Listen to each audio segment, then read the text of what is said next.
우리의 승리는 많은 열매를 쌓아놓고 와 내가 이것을 이뤘다 그런 승리는 아닌 거라 생각을 해요.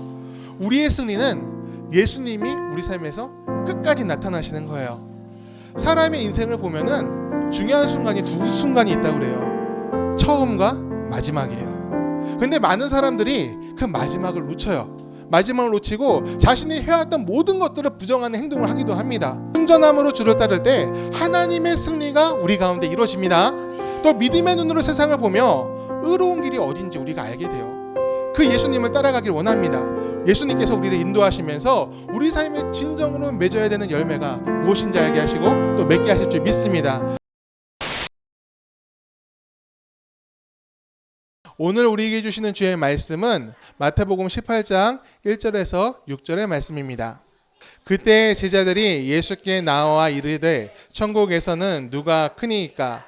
예수께서 한 어린아이를 불러 그들 가운데 세우시고 이르시되 진실로 너희에게 이르노니 너희가 돌이켜 어린아이들과 같이 되지 아니하면 결단코 천국에 들어가지 못하리라.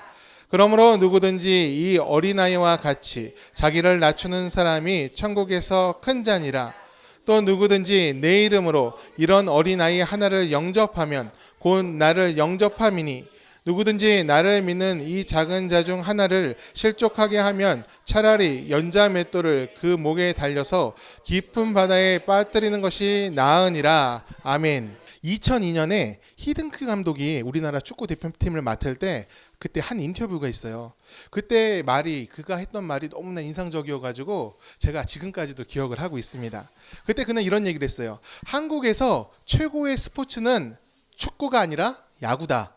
사람들은 어디서나 이 야구 이야기를 한다. 난 그것을 축구로 바꾸고 싶다. 사람들이 식사할 때나 차 마시면서 또 펌에서도 축구 이야기를 하는 사람들, 그 사람들을 난 보고 싶다. 그런 얘기를 했습니다.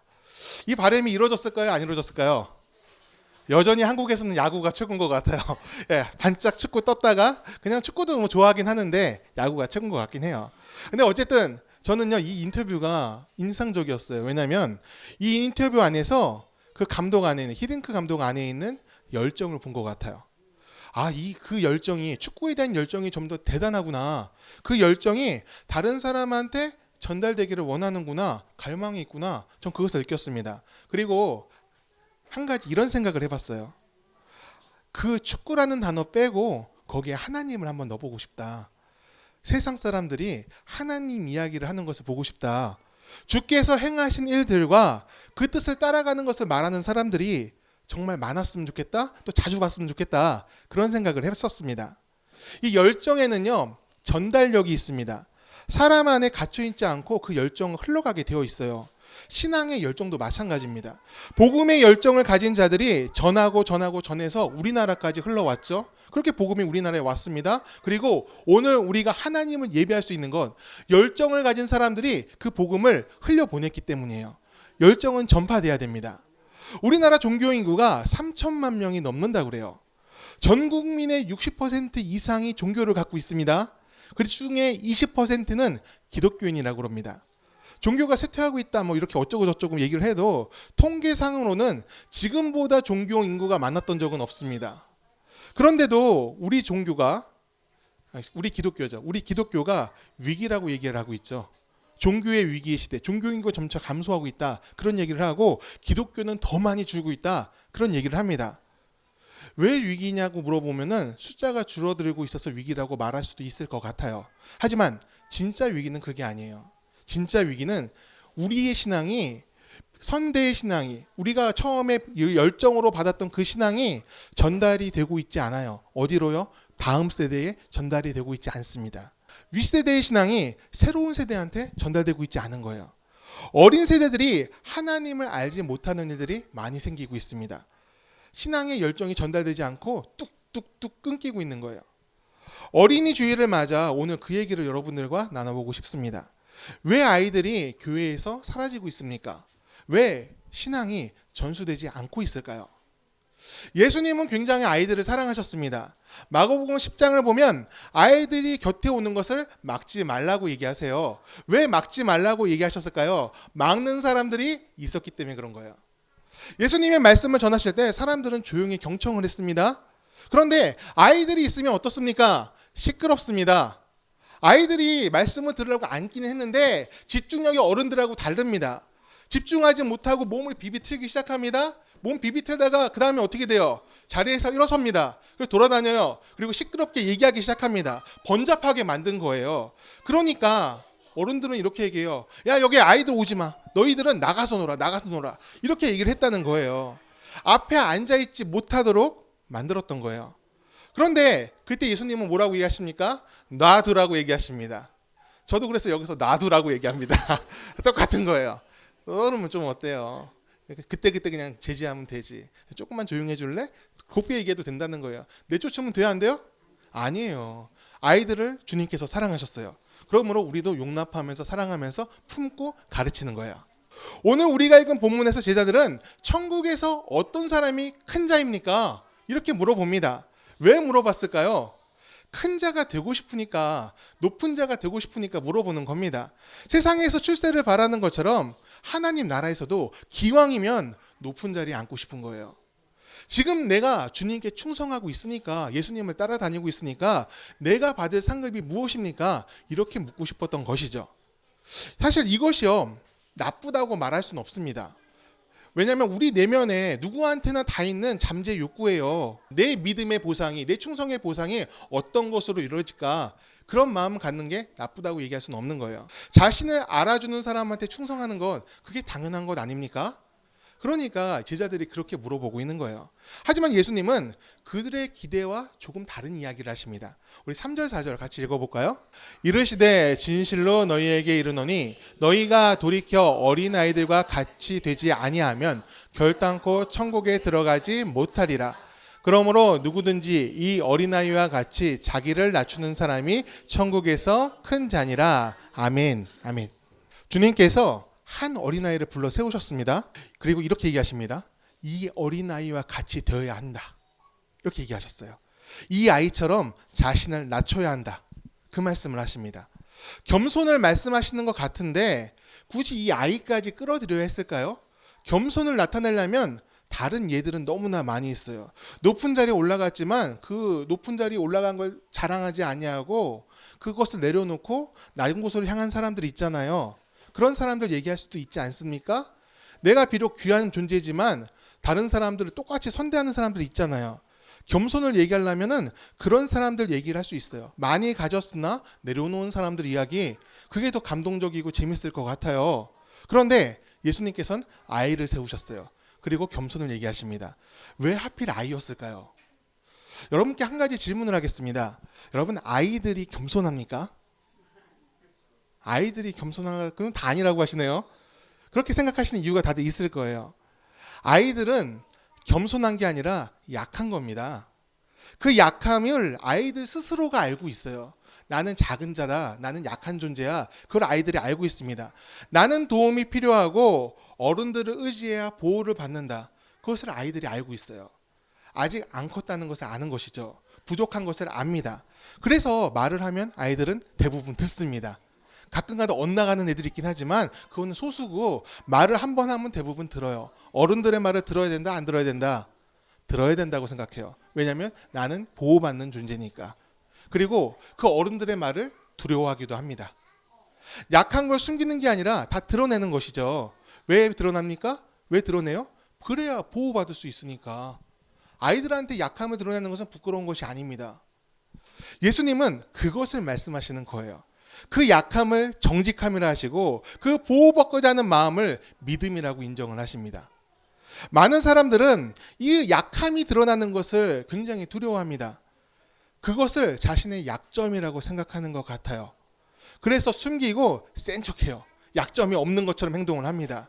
허세를 부리면서 나는 큰 사람이라고 얘기를 하는 것 같습니다. 그런데 그게 숨겨지지가 않아요. 여러분, 허세 부리면 여러분 다 아시잖아요. 제가 없는데 저러는구나. 제가 갖지 않은 걸 가졌다고 얘기하는구나. 이런 것들은 금방 드러납니다. 결국 다 드러나고 부끄러움을 당합니다. 사람들에게 믿을 수 없는 사람이란 판단까지 받게 만들어요. 자신의 삶에 정직하지 못하면 누구에게도 신뢰를 줄 수가 없습니다. 약함을 인정하는 것은 사실 부끄러운 것이 아니에요. 도움을 받고 연대할 수 있는 시작이 됩니다.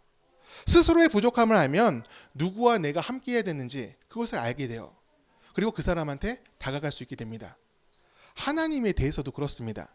부족함을 느끼지 못하는 자, 자신의 약함을 깨닫지 못하는 자는 하나님을 만나는 것이 굉장히 어렵습니다. 흔히 큰 고난을 만나면 믿음이 생긴다고 얘기를 해요. 왜 고난이 닥쳐오면 믿음이 생길까요? 평소에 하나님을 찾지 않기 때문입니다. 주의 길로 행하지 않고 있다가 감당할 수 없는 고난과 어려움이 닥쳤을 때 비로소 하나님을 바라보기 시작합니다. 그리고 다시 살만해지면 어떻게 됩니까? 다시 떨어져 나가요. 그리고 다시 고난이 오면 다시 하나님께 매달려요. 이게 바로 구약 시대에 나오는 이야기들 아닙니까? 이스라엘 백성들이 왔다 갔다 하는 이야기 아닙니까? 내가 풍족했을 때는 주님을 찾지 않다가, 내가 만족이 있을 때는 하나님을 의지하지 않다가, 내가 감당할 수 없는 시련이 왔을 때야 주님 앞에 무릎으로 나아가기 시작해요. 하나님은 항상 따라오라고 말씀하고 계시는데, 우리가 진짜 어쩔 수 없이 약함이 드러날 때만 하나님을 의지하니까 고난이 있을 때 믿음이 강해진다는 얘기가 나오는 거예요. 스스로 지혜 있는 척하며 하나님을 찾지 않을 때가 많은 것, 그것이 바로 우리 사람들의 인생입니다. 하지만요, 고난이 왔을 때라도 하나님을 찾으면 그나마 다행이에요.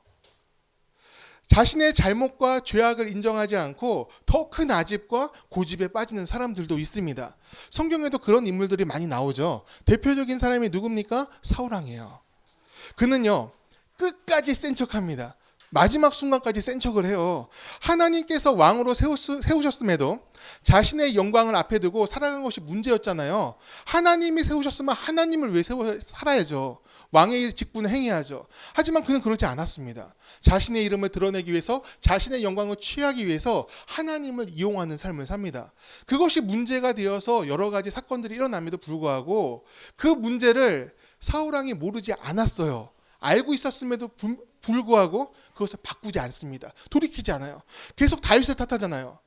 계속 주변 사람들 남 탓하면서 잘못된 길을 계속 갑니다. 끝까지 하나님 반대편에 서는 선택을 한 거예요. 사울왕은 마지막 전투를 앞두고 불안한 마음에 사로잡혀요. 하나님의 뜻을 정말 알고 싶었습니다. 여러분, 하나님의 뜻을 알고 싶으면 어떻게 해야 됩니까? 하나님을 찾아야죠. 그리고 기도해야죠. 기도하면서 나를 도와달라고 간구해야죠. 그런데 사울왕은 무당을 찾아가요. 무당을 찾아가서 이렇게 얘기하죠. 사무엘을 불러내라. 사무엘이 하나님입니까? 아니잖아요. 그리고 불러낸 이가 사무엘인지도 정확하지 않아요. 마귀가 올라와가지고 내가 사무엘이다 한지 그거 정확하지가 않다고요. 근데 이 정확하지 않은 그 일에 사울왕은 매달립니다. 하나님을 만나야 해결되는 일입니다. 전쟁의 승리도 생명의 구원도 하나님께 달려 있습니다. 사울왕도 그것을 알았습니다.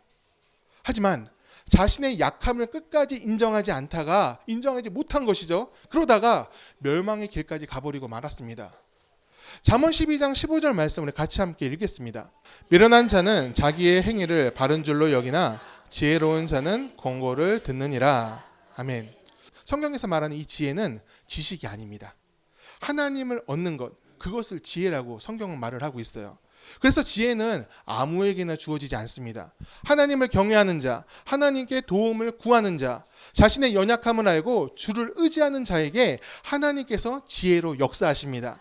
바른 길을 보게 하시고 어려움을 넘어서 한 걸음 더 나아갈 수 있는 믿음과 용기를 주세요. 자신의 약함을 인정하며 하나님을 의지하는 것은 어리석은 행동이 아닙니다. 하나님의 도움을 얻는 지혜를 얻는 첫 걸음이에요. 우리가 그것을 잊지 않았으면 좋겠습니다. 어린아이들은 그 지혜를 가졌어요. 제 아들을 보면 그래요. 은찬이가 학교가 끝나면 피아노 학원을 갑니다. 근데 피아노 학원 끝나면 엄마에게 전화를 걸어요.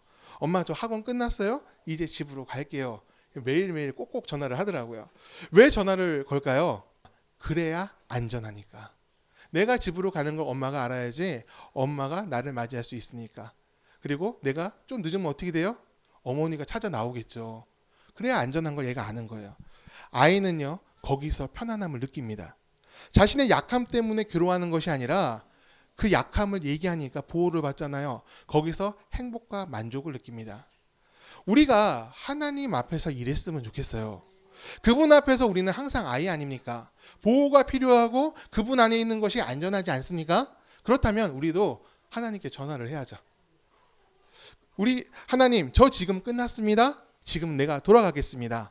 말씀할 수 있어야죠. 이게 뭐예요? 이 전화가 뭡니까? 우리는 기도잖아요. 기도할 수 있어요. 기도한다는 것은 내가 주님을 의지한다는 적극적인 표시예요. 기도하지 않으면서 내가 주님을 의지한다고 말한다는 거, 그것은 온전한 믿음의 말이 아니에요. 다윗의 위대함은 이 사울 왕과 달랐던 것에 있어요. 완전 정반대의 삶을 살지 않습니까? 그는 하나님 앞에 무릎 꿇는 것을 부끄럽게 생각하지 않았습니다. 오히려 하나님으로부터 내가 멀어질까 봐 그것을 두려워하고 있었어요. 밧세바와 간음한 행위가 온 천하에 드러나죠. 나단 선지자가 조용히 찾아가서 다윗한테만 살짝 얘기한 게 아니라 모든 사람이 보는 앞에서 그 죄를 정죄하잖아요. 하나님이 다 아십니다. 다윗이요. 이렇게 얘기하잖아요. 그때 다윗이 제일 먼저 생각한 것은 부끄러움이 아니었습니다. 하나님이 나를 떠나실까 봐 그것을 두려워했습니다. 그래서 그 자리에서 무릎을 꿇어버립니다. 속죄하면서 회개에 고백하는 것이 분명 수치스러웠을 거예요. 모든 사람 앞에 드러났잖아요. 내가 의인인 척한 게 드러났잖아요. 밧세바와 간음한 게 끝이면 그것도 부끄러운데 그 남편 우리아를 자신이 죽였잖아요. 그게 다 드러났어요. 죽여놓고 어떡합니까? 그 우리아의 가족을 걷어들이는 척하면서 자기가 죽여놓고 걷어들이는 척하면서 내가 부하의 그 가족까지 다 챙기는 사람이야. 그런 이미지를 백성들한테 주지 않았습니까? 백성들은 그것을 보면 와, 우리 다윗 왕은 정말 의인이야. 박수치면서 찬송하잖아요. 이런 왕 밑에서 너무 있어서 너무 감사하다고. 완전 속임수잖아요. 사기잖아요. 나단이 그것을 드러낸 거예요. 당신은 정말 지옥 갈 죄인이라고 모든 백성 앞에서 다윗한테 그렇게 얘기한 겁니다. 그때 다윗은 그 죄가 드러난 것을 부끄럽게 여기지 않았습니다. 단 하나, 하나님이여 나를 버리지 말아 주옵소서. 그 마음으로 그 앞에 무릎을 꿇었습니다. 그리고 그 가운데 놀라운 기도의 고백을 하게 돼요. 그게 무엇입니까? 시편 51편의 내용입니다. 나를 주의 앞에서 쫓아내지 마시며 주의 성령을 내게서 거두지 마옵소서. 내가 이 수치 당하는 거 다 감당할 수 있습니다. 하지만 하나님께서 나를 떠나신다면 난 그것을 견딜 수가 없습니다. 주여 나를 용서하시고 나를 붙들어 주옵소서. 계속 나와 동행하여 주옵소서. 나의 죄를 사하여 주옵소서. 다윗은 그 믿음으로 그 위에 벌어지는 모든 징계들을 다 감당합니다. 자신의 아들한테 쫓겨다니잖아요. 압살롬의 아버지 죽이겠다고 다가오지 않습니까? 그리고 다윗이 죽는 날까지 평안이 없습니다. 그 나라에. 아들들이 계속 왕위를 놓고 다투고 나라에서도 다툼이 계속 일어납니다. 그럼에도 불구하고 다윗은 딱 하나, 하나님과 함께하는 것, 그것만 있으면 만족을 누렸어요. 내가 모든 징계 받더라도 주님께서 날 떠나지 않으셔야 됩니다. 주여 나와 함께 주옵소서. 그런 마음으로 진실한 회개를 해드렸던 것입니다. 많은 사람들이 회개를 너무 가볍게 여기는 게 있어요. 회개하면 모든 문제가 다 해결되는 것처럼 얘기합니다. 회개하면 무엇이 해결됩니까? 하나님과 우리의 관계가 회복되는 겁니다. 그게 제일 큰 거예요.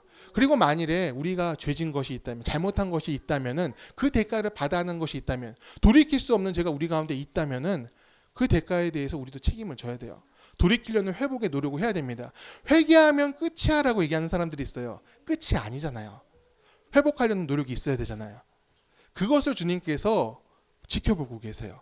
어떻게 감당하는지. 저는 다윗의 마음이 우리에게 있기를 바랍니다. 하나님으로부터 멀어지는 것을 두려워하며 자신을 되돌아보는 겸손이 우리 가운데 있기를 원합니다. 약함을 인정하면서 하나님을 의지하십시오. 그 의지함이 우리의 믿음이 되고 우리의 열정이 됩니다. 그리고 그 열정을 전달하는 삶을 살기를 원합니다. 우리 안에 있는 믿음의 열정이 우리의 아이들한테도 전달이 되어야 됩니다. 신앙의 위기는요, 사람이 줄어서 위기가 아닙니다. 신앙을 이어받을 사람이 없어질 때가 위기예요. 부흥의 때는요, 다시 열려요. 하나님께서 영이 역사하시고 그 영으로 역사하시고 회개의 때가 이르면 많은 사람들이 그 죄를 고백하면서 주님 앞으로 다시 나아올 겁니다. 단 그때에 하나님의 이름을 선포할 사람이 없으면 문제가 돼요. 하나님의 이름을 기억하지 못하고 또 자신이 어디에 서 있는지조차 모르는 분별력 없는 시대가 열린다면은, 주님을 믿는 사람들이 사라진다면 그 부흥의 때도 오지 않을 수도 있어요. 믿음을 전수하는 열정이 우리 가운데 있어야 됩니다. 그래서 예수님은 그 전달하는 것에 대해서 이렇게 얘기를 하세요. 6절에서 이렇게 얘기하세요. 함께 읽겠습니다. 6절입니다. 누구든지 나를 믿는 이 작은 장 중 하나를 실족하게 하면 차라리 연자 맷돌이 그 목에 달려서 깊은 바다에 빠뜨려지는 것이 나으니라. 아멘. 여기서 작은 자라 말하는 대상에 대해서는 여러 신학적인 견해가 존재를 해요. 뭐 이제 진짜 겸손한 사람을 나타내는 것이다 이런 얘기도 있긴 한데 저는 이 구절을 그냥 문맥적으로만 보고 싶어요. 어린아이를 세우시고 이 아이를 영접하는 자가 나를 영접하는 것이다 이렇게 얘기하셨죠. 그렇다면 여기 이 구절에서 말하는 작은 자는 어린아이인 거예요. 어린아이의 마음을 실족시키지 말라고 얘기하십니다. 그럼 어떻게 하면 실족시키지 않을까요? 혼내지 말까요? 혼날 때는 혼나야죠. 그렇죠? 어떻게 항상 잘해줘요. 따끔하게 혼내서 나쁜 길로 가지 못하게 해야죠. 이건 아닌 것 같아요. 그럼 뭘까요? 어린아이는요. 이 마른 스펀지하고 같아요. 가르치면 가르치는 대로 보이면 보이는 대로 그것을 쑥쑥 빨아들입니다. 저는 이제 저희 아이한테 자기 전에 시편 23편을 읽어주며 기도한 적이 있어요. 그런데 어느 날 아이가 그것을 외우는 거예요. 여호와는 나의 목자시니 내가 부족함이 없으리로다. 그가 나를 푸른 초장에 누이시며 쉴만한 물가로 인도하시는도다. 이거를 자기가 스스로 외우는 거예요. 외우라고 시키지 않았어요. 그런데 듣고 자기가 따라하는 거예요. 자, 제가 이렇게 얘기했다고 해서 좀 이따가 은찬이 세워놓고 자, 시편 23편 외워봐. 하실 거예요? 안 하실 거예요? 하지 마세요. 예, 확인하지 마요. 그런 거. 자, 그런데요. 이건요. 신앙교육이 아닙니다. 신앙교육이 아니에요. 암송교육이에요. 이거는. 신앙교육이 되려면 진짜 하나님이 저의 만족인 걸 보여줘야 돼요.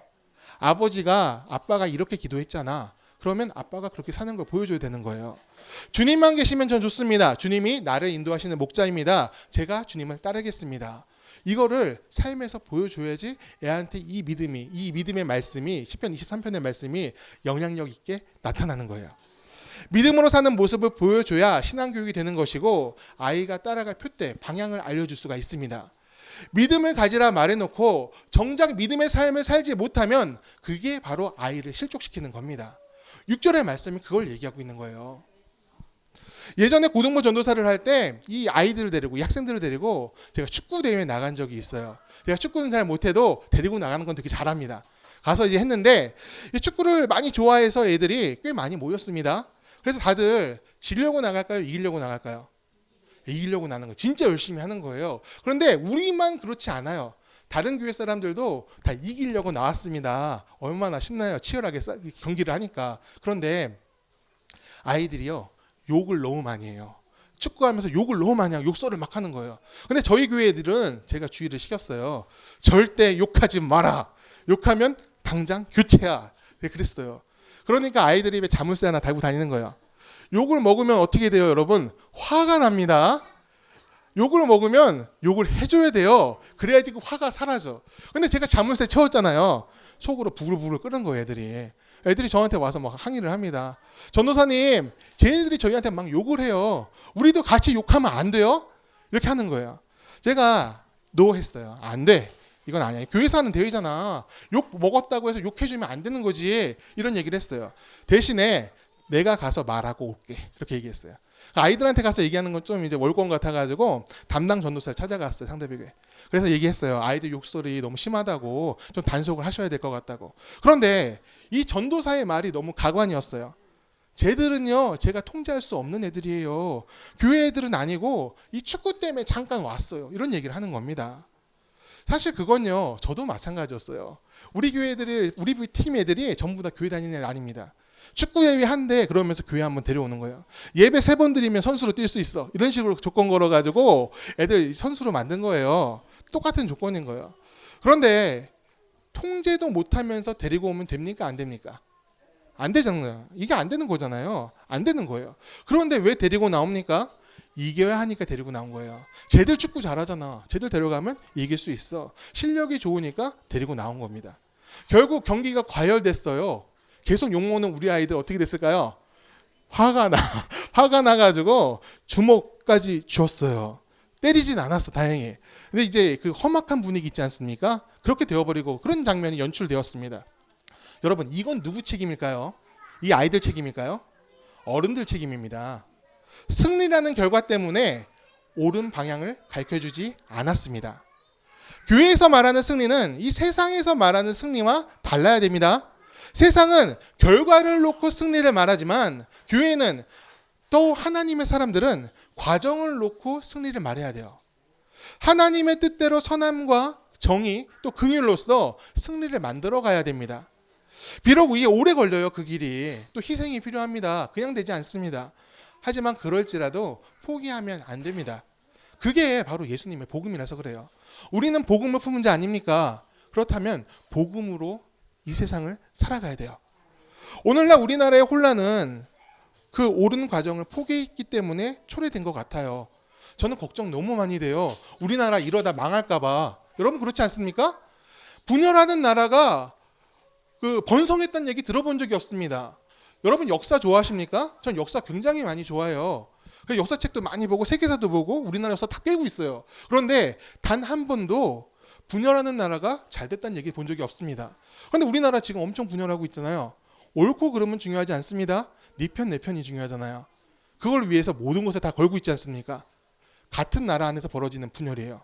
저는 우리나라 너무 걱정돼요. 정직과 성실함, 정의를 실천하는 옳은 방법은 사람들이 생각하지 않습니다. 오로지 내 편이 이기는 것이 옳다고 생각하는 것 같아요. 권모술수를 앞세우는 것이 지혜처럼 여겨지는 세상을 우리는 살고 있습니다. 근데 그 모습 때문에, 정직함을 잃어버린 그 모습 때문에 오늘날의 위기가 초래되었습니다. 타인을 희생시켜서 이익을 얻고자 했지만 결국 자신의 발등을 찍는 사례가 너무나 많이 있습니다. 여러분, 우리는 깨어서 분별해야 될 줄 믿습니다. 하나님의 방법으로 승리하는 세상을 만들기를 원합니다. 우리가 아이들을 가르쳐야 한다면 옳은 가르침을 줘야 돼요. 어떻게든 결과를 만들어내라. 과정은 그 다음에 생각해. 이런 얘기를 해서는 안 됩니다. 어떻게든 하나님의 방법대로 가자. 결과는 그 다음에 생각해. 이렇게 말할 수 있는 우리들이 되기를 바랍니다. 오래전에 우리나라에 복음을 들고 들어왔던 선교사들이 있습니다. 우리는 그들을 좀 기억했으면 좋겠어요. 그들은요, 교회의 돌판 위에 자신의 이름을 새기고자 노력하지 않았습니다. 교회의 부를 축적해서 자신이 그 열매를 먹고자 노력하지 않았습니다. 오로지 하나님을 위해서, 그리고 이 땅의 사람들을 위해서 자신들이 미랄이 되었어요. 그래서 어린 소녀를 구하고자 깊은 바닷물 속에 들어갔습니다. 그리고 나오질 못했죠. 그리고 총알이 빗받치는 전쟁터에서 생명을 구하기 위해서 철수하지 않고 남았어요. 그리고 자신의 재산까지 다 털어서 어려운 사람을 도왔고 죽어서까지 이 땅에 남기를 원했습니다. 그런 사람들이 지금 양화진 묘지에 가면 다 묻혀 계시지 않습니까? 우리는 그들의 헌신을 기억할 필요가 있어요. 그들 가운데에는 복음의 열정이 있었습니다. 우리는 그 열정을 뭐라 부릅니까? 사랑이라고 불러요. 그 헌신의 사랑은 어디서부터 왔습니까? 예수님으로부터 왔습니다. 우리는 그 사랑을 우리 아이들한테 전할 수 있어야 됩니다. 우리 아이들이 어떤 사람이 되기를 바라십니까? 저는 종교란에 그냥 기독교라 쓰는 사람들이 되지 않았으면 좋겠어요. 사랑에 붙들린 따뜻한 하나님의 사람이 되기를 바랍니다. 사랑에 붙들린 사람만이 하나님의 마음을 압니다. 그리고 세상의 길을 믿음으로 열어가게 돼요. 예수님이 아이들을 사랑하신 것은 어떤 조건이 갖춰져 가지고 이 아이들을 사랑하신 것이 아닙니다. 그 모양 그대로 그 아이들을 사랑하셨어요. 여러분, 아이들 사랑스럽잖아요. 그렇죠? 그렇다면 그 모습 그대로 사랑해 주는 거예요. 그리고 그 사랑이 선함이 될 수 있도록 우리가 좋은 길로 이끌어 줘야 됩니다. 하나님이 우리 안에서 우리의 약함을 하나님이 일하시는 이유, 능력으로 삼으셨습니다. 그렇다면 우리가 더욱 주님을 의지함으로 나가길 원합니다. 하나님은 사랑으로 세상을 품으셨습니다. 그렇다면 우리도 사랑으로 세상을 품었으면 좋겠습니다. 우리가 이 약함을 얘기할 때 사람들은, 이 세상 사람들은 그것을 약점이라고 얘기할지 모르겠어요. 하지만 우리에게 약함이란 우리가 함께 해야 하는 이유가 됩니다. 우리가 약함으로 서로 돕는 겁니다. 우리가 서로 부족함을 채워주는 겁니다. 왜 그래야 됩니까? 예수님이 그러하셨으므로. 우리가 그러한 삶을 따라가기를 원합니다. 오늘 시간에 우리가 찬양하고 같이 기도했으면 좋겠는데요. 약함을 서로 인정하며 또 고백하며 보호하시는 하나님 안에서 더 단단한 믿음을 갖는 우리 더교회가 되기를 원합니다. 여러분, 우리가 원하는 승리가 무엇입니까? 우리가 이것을 분명하게 했으면 좋겠어요. 우리의 승리는 많은 열매를 쌓아놓고 와 내가 이것을 이뤘다, 그런 승리는 아닌 거라 생각을 해요. 우리의 승리는 예수님이 우리 삶에서 끝까지 나타나시는 거예요. 사람의 인생을 보면은 중요한 순간이 두 순간이 있다고 그래요. 처음과 마지막이에요. 근데 많은 사람들이 그 마지막을 놓쳐요. 마지막을 놓치고 자신이 해왔던 모든 것들을 부정하는 행동을 하기도 합니다. 온전함으로 주를 따를 때 하나님의 승리가 우리 가운데 이루어집니다. 또 믿음의 눈으로 세상을 보며 의로운 길이 어딘지 우리가 알게 돼요. 그 예수님을 따라가길 원합니다. 예수님께서 우리를 인도하시면서 우리 삶에 진정으로 맺어야 되는 열매가 무엇인지 알게 하시고 또 맺게 하실 줄 믿습니다.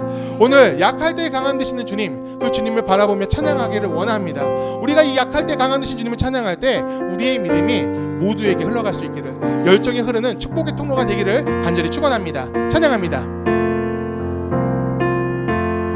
약할 때 강함 되시네 나의 보배가 되신 주 나의 모든 것 주 안에 있는 보물을 나는 포기할 수 없네 주 나의 모든 약할 때 강함 되시네 약할 때 강함 대신에 나의 보배가 되신 주 나의 모든 것 주 안에 있는 보물을 나는 포기할 수 없네 주 나의 모든 것 예수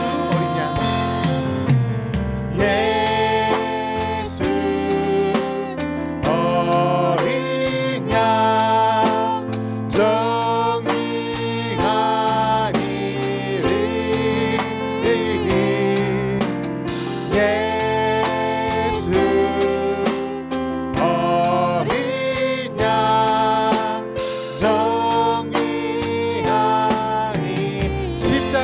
죄사하셨네 십자가 죄사하셨네 주님의 이름 찬양해 주 나의 모든 것 쓰러진 나를 세우고 나의 빈자는 채우네 주 나의 모든 것 예수 어린 양 할렐루야 예수 어린 양 존귀한 이름 예수 어린 양 예수 어린 양 존귀한 예수 어린 양 할렐루야 예수 어린 양 존귀한 이름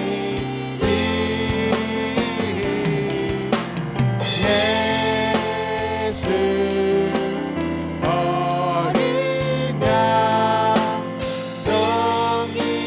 존귀한 이름 오늘 시간 우리 같이 기도하여 나갑니다. 하나님 주님을 의지하는 마음을 우리에게 주옵소서. 우리의 약함이 약점이 아니라 우리의 강점이 됩니다. 우리의 약한 부분을 주님께서 채워주시리라 믿기 때문입니다. 하나님 주님을 바라보므로 우리가 주의 강함을 입게 도와주시옵소서. 우리가 결과만을 바라보며 사는 세상에서 우리가 하나님의 방법으로 과정을 만드는 삶을 살 수 있게 도와주시옵소서. 우리의 어린 영혼들, 우리 아이들이 하나님의 길을 갈 수 있도록 우리가 좋은 표대가 될 수 있도록 예수님이 계신 곳을 가리키는 표대가 될 수 있도록 우리를 사용하여 주시옵소서. 우리를 이끌어 주시옵소서. 우리 다 같이 간절한 마음으로 기도합니다.